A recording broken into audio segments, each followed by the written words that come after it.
Hoy tenemos con nosotros, compartiendo la palabra, el pastor Manuel Sarrias. Nos conocimos hace 20 algunos años en Sanse, quizás en el periodo de tiempo más difícil para nosotros, entre ministerios, en esa época en que los Dixon y nosotros llamamos una época en la cual pastoreamos sin ser pastores, nuestra etapa de no pastoral. Y cuando me preguntó, ¿y tú de qué vas y a qué te dedicas y no sé qué? Y le dije, pues, nuestro llamado al ministerio, etcétera, etcétera. Me dijo algo importante: el Señor en su tiempo te pondrá en su sitio. Y la verdad, por su misericordia, el Señor a lo largo de los años nos va poniendo en su sitio. Quiero pedirle que pase adelante, que comparta con nosotros la palabra de Dios, conforme el Señor le ha puesto en su corazón, y vamos a llevarle a los pies de nuestro Señor para que Él sea el que hable a través de su palabra. Señor, gracias por tu siervo. Señor, pedimos que tú le uses. Gracias por la amistad, por los años de compañerismo, Señor, y te pedimos, Padre, que tú seas glorificado por medio de la exposición de tu palabra, que tú seas el centro, el que seas señalado y glorificado, y ante todo, Padre, nos rendimos a ti en esta mañana. En el nombre de Jesús. Amén. Sí. ¿Funciona? ¿Sí? ¿Vale? Sí. Muchas gracias al pastor Miguel por recordar otros tiempos en el que el Señor nos dio la oportunidad de conocernos, y en estos 25 años o más pues hemos incrementado nuestra relación juntamente con su esposa y también al pastor Esteban. Para mí estar aquí en Xàtiva es algo especial.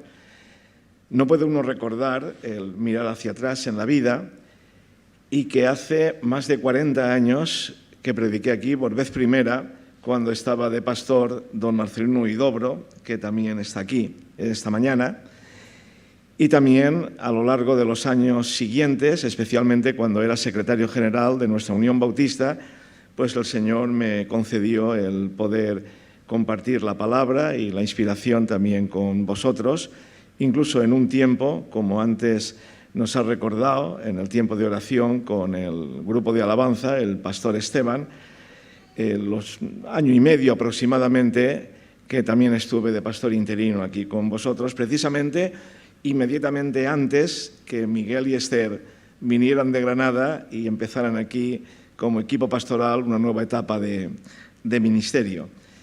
Pero también me ha hecho recordar en este libro que más de la mitad tuve el privilegio, el honor de escribir el año pasado, cuando celebramos los 100 años de nuestra Unión Bautista, y es que precisamente fue un año antes de la constitución oficial de esta iglesia, es decir, en 1922 es cuando aparece por vez primera la palabra UEB, Unión Evangélica Bautista, entonces española, luego se cambió a de España, y en 1923, es decir, hace 100 años, fue la constitución oficial de esta Iglesia Evangélica Bautista de Xàtiva.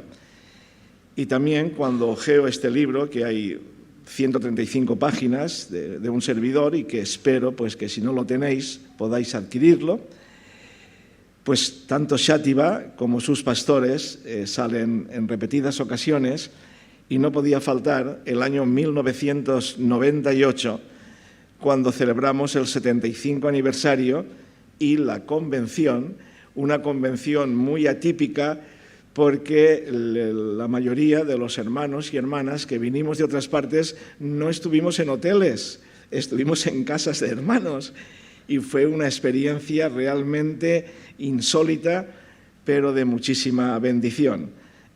Hay prácticamente una página que recuerda este evento, esta experiencia tan positiva, incluso con la visita del entonces alcalde del coro New Hope de Alabama y del secretario general de la Alianza Bautista Mundial, el doctor Denton Lodge, y el homenaje que aquí, lo recordábamos antes, en una primera fila estaban todos los pastores vivos de la UEB, y fue precisamente aquí en Xàtiva. No puedo evitar, cada vez que venimos a Xàtiva, de recordar que mi querida esposa Damaris es socarrá, es setabense, ¿verdad? Y también quería agradecer que en vuestro boletín mensual el hermano José Grau tuvo la amabilidad de recordar el testimonio de mis suegros cuando vinieron de Albacete y que fueron de una forma tan preciosamente acogidos en este lugar y en esta iglesia, y que ellos también dieron su palabra de testimonio. Y es bueno recordar que a veces el Señor, no solamente de gente preparada y con profunda formación, sino también gente sencilla, cómo puede utilizarla para el testimonio, el avance del Evangelio y poder también influir en personas, ¿verdad? Bien, también permitir que en este saludo pues recuerde y agradezca a los pastores y a la Iglesia que el próximo curso, Aula 21, se celebrará en este lugar. Sabéis que es el antiguo Centro de Estudios Teológicos, lo que hace 40 años se llamó la Escuela de Líderes y Predicadores, ¿verdad?, que muchos salieron de ahí para el ministerio pastoral. Durante años se celebraba en Denia, este año en Bellreguard, y el próximo curso, a partir de septiembre, será en esta iglesia, y es una oportunidad para que podamos profundizar en aspectos bíblicos, teológicos, de la formación de la palabra, pero sobre todo con la idea de poder llevarlo, de poder utilizarlo en cada iglesia local. Eso es realmente lo importante. Bueno, pues después de este saludo, que podía ser más amplio, vamos a tener una lectura en la palabra, según estaba previsto, en el libro de los Hechos de los Apóstoles. Libro de los Hechos de los Apóstoles, capítulo 12, versículos del 1 al 16. Hechos de los Apóstoles, capítulo 12, versículos del 1 al 16. Dice así esta porción de la palabra del Señor. En aquel mismo tiempo, el rey Herodes echó mano a algunos de la iglesia para maltratarles, y mató a espada a Jacobo, hermano de Juan. Y viendo que esto había agradado a los judíos, procedió a prender también a Pedro. Eran entonces los días de los panes sin levadura. Y habiéndole tomado preso, le puso en la cárcel, entregándole a 4 grupos de 4 soldados cada uno, para que le custodiasen. Y se proponía sacarle al pueblo después de la Pascua. Así que Pedro estaba custodiado en la cárcel, pero la iglesia hacía sin cesar oración a Dios por él. Y cuando Herodes le iba a sacar, aquella misma noche estaba Pedro durmiendo entre 2 soldados, sujeto con 2 cadenas, y los guardas delante de la puerta custodiaban la cárcel. Y aquí que se presentó un ángel del Señor, y una luz resplandeció en la cárcel. Y tocando a Pedro en el costado le despertó diciendo, levántate pronto. Y las cadenas se le cayeron de las manos. Le dijo el ángel, cíñete y átate las sandalias, y lo hizo así. Y le dijo, envuélvete en tu manto y sígueme. Y saliendo le seguía, pero no sabía que era verdad lo que hacía el ángel, sino que pensaba que veía una visión. Y habiendo pasado la primera y la segunda guardia, llegaron a la puerta de hierro que daba a la ciudad, la cual se les abrió por sí misma, y salidos pasaron una calle y luego el ángel se apartó de él. Entonces Pedro, volviendo en sí, dijo, ahora entiendo verdaderamente que el Señor ha enviado su ángel y me ha librado de la mano de Herodes y de todo lo que el pueblo de los judíos esperaba. Y habiendo considerado esto, llegó a casa de María, la madre de Juan, el que tenía por sobrenombre Marcos, donde muchos estaban reunidos orando. Cuando llamó Pedro a la puerta del patio, salió a escuchar una muchacha llamada Rode, la cual, cuando reconoció la voz de Pedro, de gozo no abrió la puerta, sino que corriendo adentro dio la nueva de que Pedro estaba a la puerta. Y ellos le dijeron, ¿estás loca? Pero ella aseguraba que era así. Entonces ellos decían, será su ángel. Mas Pedro persistía en llamar, y cuando abrieron y le vieron, se quedaron atónitos. Que el Señor bendiga esta porción de su palabra en cada uno de nosotros, de nuestras vidas. Supongo que si tuviera que preguntar uno a uno de los que estamos aquí en esta mañana y os dijera si alguna vez habéis recibido alguna sorpresa en la vida, estoy seguro que me diríais que sí, porque sorpresas las recibimos de todo tipo, agradables y no tanto tan agradables. Incluso en esta iglesia que gusta la música, especialmente al pastor Esteban, cuentan que el gran compositor y pianista y músico Federico Chopin estaba un día intentando componer una nueva pieza y no le salía, y su gato, correteando, pasó por encima del piano y escuchó unas notas que eran precisamente las que él estaba buscando. Las escribió y la composición la tituló El Vals del Gato, ¿verdad? Hay otro tipo de sorpresas. Sabéis que el autor inglés Arthur Conan Doyle, que se hizo famoso por Sherlock Holmes, un día quiso hacerle una broma a 10 de sus distinguidos amigos en un selecto club de Londres y les envió un telegrama. Les dijo: huye, todo se ha descubierto. Y al día siguiente 5 habían huido, ¿verdad? La verdad es que la mayoría de las personas nos gustaría controlarlo todo o casi todo. La mayoría nos gusta, ¿eh? No, conozco a gente que las sorpresas no le gustan en absoluto. Y no digamos a la gente política o que maneja mucho dinero, claro que les gusta. Ahora sí, pero antiguamente, cuando íbamos a tener un hijo, no sabíamos qué sexo era. No sabíamos si terminar de pintar la habitación de azul o de rosa. Ahora, naturalmente, ya se sabe. Incluso las llamadas telefónicas, tanto en los móviles como en los fijos, ya sabemos antes, por el identificador de llamadas, quién nos llama. Y si queremos, contestamos, y si no, pues no contestamos. Es decir, que en la vida alguna sorpresa siempre es inevitable.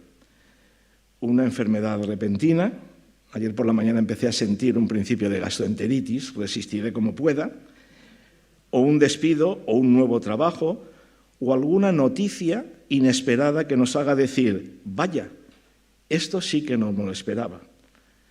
Como, por ejemplo, hoy hace 3 años, en febrero del año 2020, íbamos a pensar que un mes después íbamos a tener una pandemia del coronavirus tan larga y tan difícil. ¿O quién nos diría hace solamente 1 año y 2 días que iba a empezar una guerra en el corazón de Europa, en Ucrania, ¿verdad? ¿Quién iba a decir el domingo pasado, habiendo preparado con todo cariño para aquí el relevo pastoral, pues que la pastora Esther, como se nos ha dicho, pues iba a tener esta crisis, ¿verdad? O incluso, ¿quién nos iba a decir a Damaris y a mí que queríamos estar aquí, parte de la escuela dominical, que íbamos a estar hoy 40 minutos dando vueltas y dejando el coche, no sé ni dónde, pero muy lejos, por la maratón de aquí de Xàtiva, ¿verdad? Lo cierto es que no solamente en nuestras vidas, en la historia, sino que en la Biblia, en la palabra del Señor, que sabéis que para nosotros, como cristianos evangélicos bautistas, es nuestra norma de fe y conducta y que es suficiente, encontramos muchos pasajes en los que el Señor, de forma individual, pero también de forma comunitaria, pues dio muchas sorpresas que en la mayoría de casos cambiaron muchas vidas y que dieron nuevos rumbos y una finalidad y un propósito nuevo. Es decir, que después de esa sorpresa del Señor ya nada volvió a ser igual, fue diferente. Podíamos dar algunos pequeños botones de muestra. Por ejemplo, Moisés. Qué tranquilo estaría el hombre ya cuando pensaba que estaba en la etapa de su jubilación, allí tranquilito en las montañas, apacentando el rebaño de su suegro Jetro, allí con tranquilidad, sabiendo que Egipto y que toda la intensidad y las aventuras habían quedado atrás y que ahora solamente era paz y tranquilidad. Cuando ve que hay una especie de zarza ardiendo que no se consume, se acerca Y sabéis, porque está en el capítulo 3 del libro del Éxodo, pues cómo el Señor le complicó la vida, ¿verdad? Y sabéis el mandato que le dio y cómo después de esa sorpresa no solamente cambió la vida de Moisés, sino de la historia. Dios le sorprendió. ¿O qué diríamos de Mateo, del que llegó a ser apóstol, Leví, cuando estaba sentado en su banco de los tributos, y entonces se le acerca un rabino, le mira a los ojos? ¿Qué mirada tendría la de Jesús, que le dice: Mateo, sígueme? Y lo mismo que pasó con otros primeros discípulos pescadores, dejando, nos dice la palabra, el banco de los tributos, le siguió. Y su vida efectivamente cambió.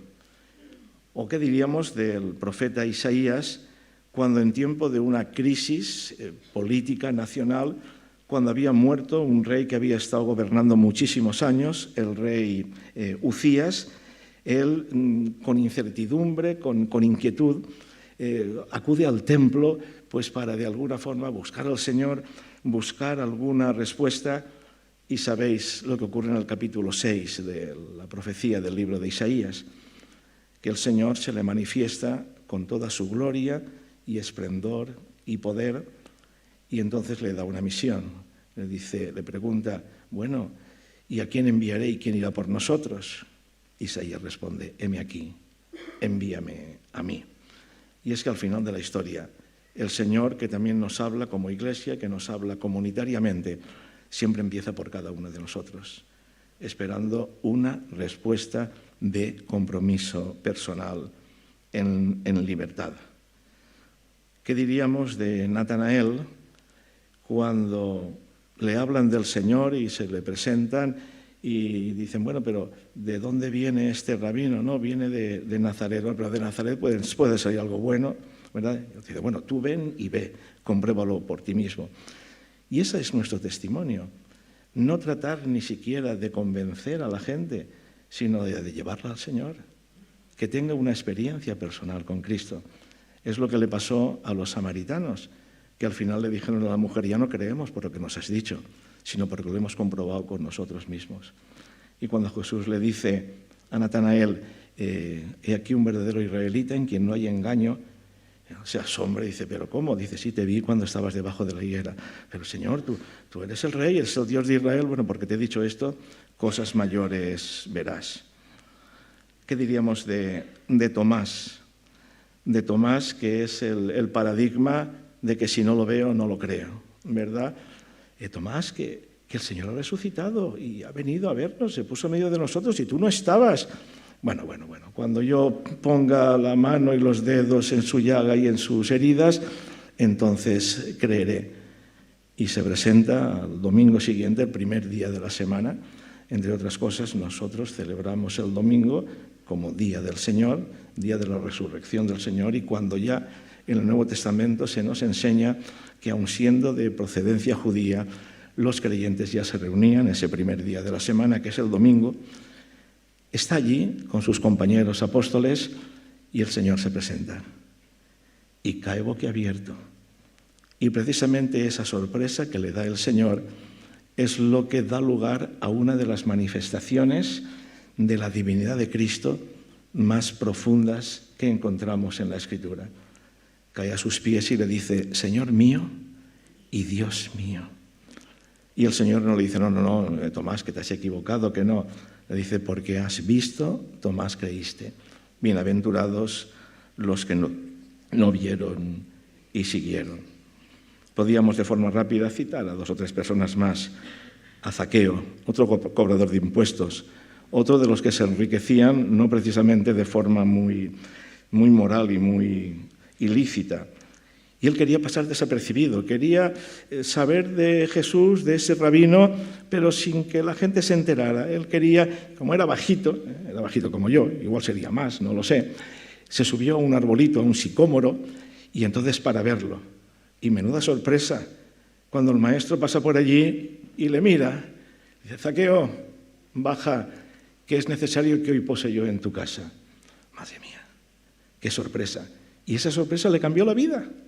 Le cambió la vida no solamente en teoría, sino en la práctica, porque precisamente él, que era un defraudador y que se había hecho rico de forma corrupta, él dice que devuelve lo robado multiplicado por 4.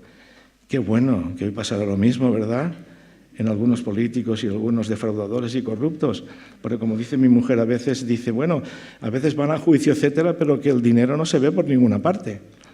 Entonces, sin duda, que una de las evidencias de que el Señor cambió su corazón fue que reaccionó como debe reaccionar un hijo de Dios. Podíamos citar a Abraham cuando era mayor y ya no esperaba mucho, y cómo a partir de los 75 años se puede empezar una nueva vida, ¿verdad? O Pablo, allí en el camino de Damasco, se van a enterar estos del camino, estos cristianos, llevo aquí yo las cartas y todos los poderes de los líderes religiosos y tal. El encuentro con Jesús. Y es que cuando tenemos un encuentro con el Señor, cambia nuestra vida de una forma radical. Os puedo decir que el último domingo de febrero de 1965, hace 58 años, un jovencito de 16 años fue a una iglesia que estaba en la calle Quart, aceptó al Señor y vio cambiada su vida, y esta vida del Señor, esta presencia del Señor, es algo que le dio un sentido y un significado que ha llegado hasta hoy. Es decir, que el Señor, su presencia, la experiencia con Él, en cualquier momento, no solo la primera vez, siempre cambia vida. Y a veces nos damos cuenta que la fe cristiana, sobre todo, es una relación personal con el Señor, como le pasaba a Job, que Job, sabéis que era un hombre, pues en fin, muy creyente, muy fiel, etcétera y tal, pero al final, en el capítulo 42 del libro de Job, el versículo 5, tiene una expresión muy hermosa que nos hace pensar, cuando dice, de oídas te había oído, mas ahora mis ojos te ven. Relación personal y directa. Podríamos también citar a María, que a veces María, los evangélicos, la hemos dejado de lado por toda la pompa y el boato y la mariología y todas las cosas pues, que van más allá de la Escritura. Pero sin duda que es un ejemplo y un modelo a seguir en cuanto a su reacción cuando el Señor la sorprendió. Fijaos, una doncella de allí de Nazaret, tranquila, que estaba comprometida, pero no casada todavía, no desposada, y recibe la noticia que va a ser madre y una maternidad muy especial. Dice el relato de Lucas que ella se turbó. Menuda sorpresa. Pero sobre todo lo que nos interesa es su reacción. Porque a veces no importa tanto lo que nos pasa, que puede ser bueno o malo, sino cómo reaccionamos ante lo que nos pasa. Porque sabéis, hermanos, que de visita todos somos maravillosos. Pero cuando la cosa se pone oscura, cuando hay problemas o crisis, es cuando en realidad se conoce el carácter, la personalidad y las convicciones profundas de la persona. Y la respuesta de María fue, he aquí la sierva del Señor, hágase conmigo conforme a tu palabra. Es decir, la única fe que conoce la Escritura, la palabra, es no solamente la fe que cree, sino la fe que obedece. La fe que obedece, que confía, que espera en el Señor. Podríamos citar al menos 3 casos especiales que necesitan un poco más de explicación. En el mismo libro de los Hechos, en el capítulo 11 y versículo 18, leemos, entonces, oídas estas cosas, callaron y glorificaron a Dios diciendo, de manera que también a los gentiles ha dado Dios arrepentimiento para vida. Bueno, en esencia es que los primeros cristianos que eran judíos, un grupo de ellos creían que para ser cristiano primero había que pasar por la ley de Moisés. Tenían que seguir unas normas y procedimientos antes de ser cristiano. Y claro, de ahí precisamente fue la reunión del capítulo 15 del libro de los Hechos, cuando se tomó la decisión de que para ser cristiano había que aceptar a Cristo como Señor y Salvador y punto. Porque si no hubiera sido así, hubiéramos tenido que seguir la ley de Moisés en algunas cosas, el cristianismo hubiera sido una rama del judaísmo. Pero qué bueno que es Pedro, que Pedro además eran parte de los del grupo duro, del núcleo duro de los judaizantes, de los que decían que primero había que pasar por la ley de Moisés, los que le cuentan su experiencia. Y sabéis que cuando estaba en aquella casa de Simón, a las 3 de la tarde, tenía hambre, la hora novena, y fue a la azotea a orar. ¿Y qué ve? Un lienzo, un cuadro con animales de los cuales se ve que la mayoría eran los que la ley de Moisés consideraba inmundos, es decir, que no se debían comer. Pero hay una voz que dice: Pedro, mata y come. Pero Señor, yo que soy judío de pura cepa y que sigo la ley de Moisés y que me tomo en serio mi religión, ¿cómo yo voy a comer animales impuros? Y la voz le dice: lo que Dios limpió, no le llames tú impuro.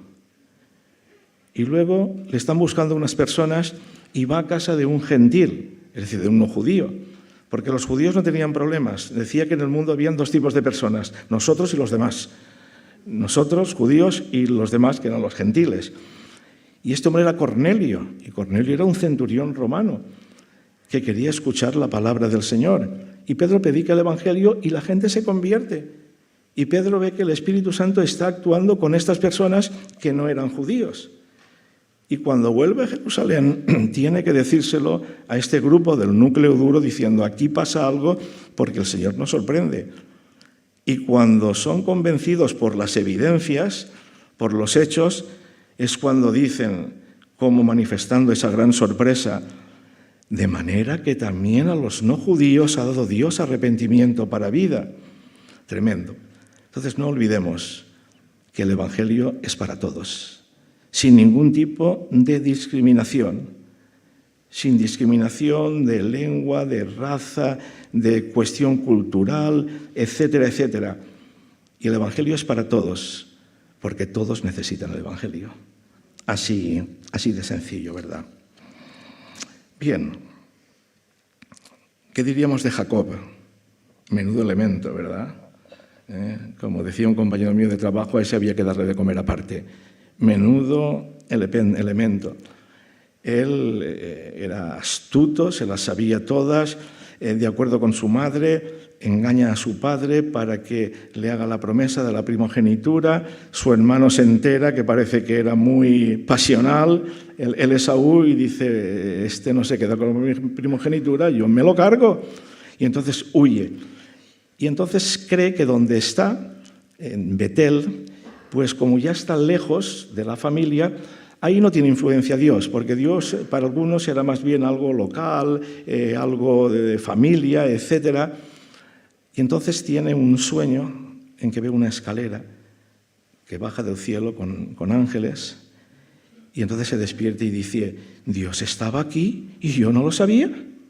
Menuda sorpresa, ¿verdad? Es que Dios está muy cerca cuando lo invocamos de corazón. Siempre está cerca. Es verdad que nos dice la palabra que Dios se mueve de una forma especial en medio de la alabanza de su pueblo, claro que sí, pero también individualmente, cuando le buscamos con sinceridad, de corazón, poniéndonos ante su presencia, buscando su dirección, su orientación.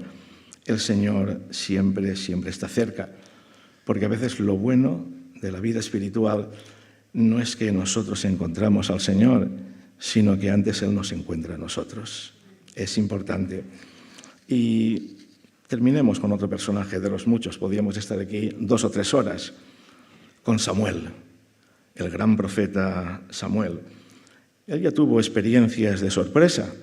Cuando era niño, bueno, sabéis la historia, su madre, que no podía tener hijos, estaba orando, el sacerdote Elí se creía que estaba borracha porque hablaba sin palabras, ¿verdad? Pero no. y ella prometió que si tenía un hijo sería para el servicio del Señor. Y lo lleva allí con el sumo sacerdote Elí, y estando allí en la cama, durmiendo, oye Samuel, Samuel, y se cree que es Elí, ya sabéis la historia. Y él va, no soy yo. Y la tercera vez le dice, mira, si oyes esa voz, di, habla, Señor, que tu siervo escucha. Qué palabra más hermosa, ¿eh? Habla, Señor, sigue hablando, Señor. Necesitamos escuchar tu voz, porque queremos escuchar. Necesitamos escuchar la voz de Dios para ponerla en práctica. Pero pasan unos años y él se convierte en la figura central de la fe religiosa de Israel. Y sabéis que el Señor desecha a Saúl, el primer rey, por desobediencia. Y entonces le dice que vaya a una aldea, Belén, que hay un padre de familia, Isaí, que tiene varios hijos, y que uno de los hijos será el nuevo rey de Israel, el que sucederá a Saúl. Y nos dice el capítulo 16 del primer libro de Samuel que va a su casa y empiezan a sacarle hijos, algunos grandotes, quizá de 1,85, 1,90, y Samuel diría, seguro que es este. Pues no, y ninguno. Y le dice a Isaí, pero que no tienes más hijos. Dice, sí, tengo uno jovencito, rubito, que está cuidando los ganados y tal. David. Dice, pues tráelo. Y entonces el Señor le da a Samuel la convicción de que ese era el designado por el Señor. Y le da un toque de atención el Señor a Samuel y nos lo da también a cada uno de nosotros. Cuando dice, el hombre mira lo que está delante de los ojos, pero el Señor mira el corazón. Nunca miremos a la gente superficialmente, sin prestar atención a cómo son de verdad, porque a veces la profundidad, la riqueza y la belleza está en el interior. No siempre valoramos como Dios valora. Por eso hemos de pedirle tener una sensibilidad humana y espiritual. Por eso es importante que cuando en nuestras iglesias, de acuerdo con nuestras formas bautistas de procedimiento, elijamos a las personas, que el Señor nos ayude a elegir para cualquier cargo y responsabilidad, a elegir lo que Dios ya ha elegido, a las personas que el Señor ya ha elegido.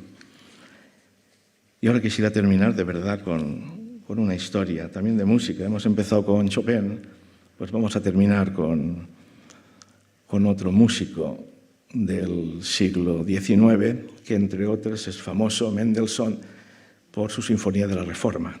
Recordó en esos 300 años de la Reforma la música, el himno de la Reforma, el Castillo Fuerte, ¿verdad?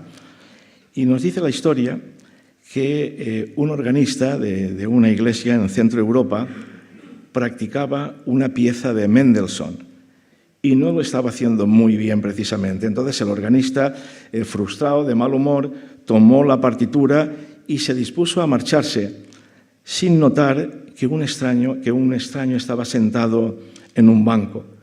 Cuando él se iba malhumorado, el extraño le paró, le saludó y le preguntó si él podía tocar esa pieza. «Nunca dejo que nadie toque mi órgano», respondió el organista enojado. Finalmente, después de 2 peticiones amables y más bien de mala gana, el organista accedió que ese extraño fuera al órgano y tocara esa pieza, esa partitura que a él no le había salido bien.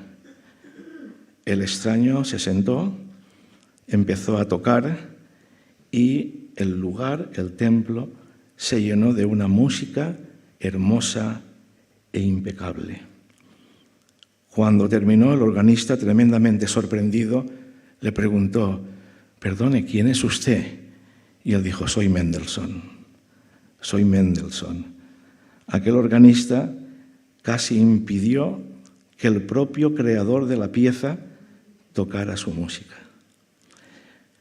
Hermanos y hermanas, nuestra música, nuestra vida, nunca tocará unas notas, nunca producirá una música tan hermosa, a menos que la toque el autor y el creador. Por eso tenemos que dejar que el Señor toque las teclas de nuestra vida. Y a veces tendrá que tocar muchas teclas, es posible, de nuestra vida, de nuestra iglesia, etcétera, etcétera. Pero no solamente permitamos, sino anhelemos, deseamos, pidémosle que Él las toque todas y que esa música, que será nuestra vida, sea la mejor música para su gloria, para su honra y para el testimonio del Evangelio. Por lo tanto, hermanos, dejemos que Dios nos sorprenda. Dejemos que Dios nos sorprenda, como dice también su palabra. Clama a mí y yo te responderé y te mostraré cosas grandes y ocultas que tú no conoces. O como diría el salmista, deleítate a sí mismo en el Señor y Él te concederá las peticiones de tu corazón. Encomienda al Señor tu camino y confía en Él y Él hará. Que el Señor los bendiga, hermanos.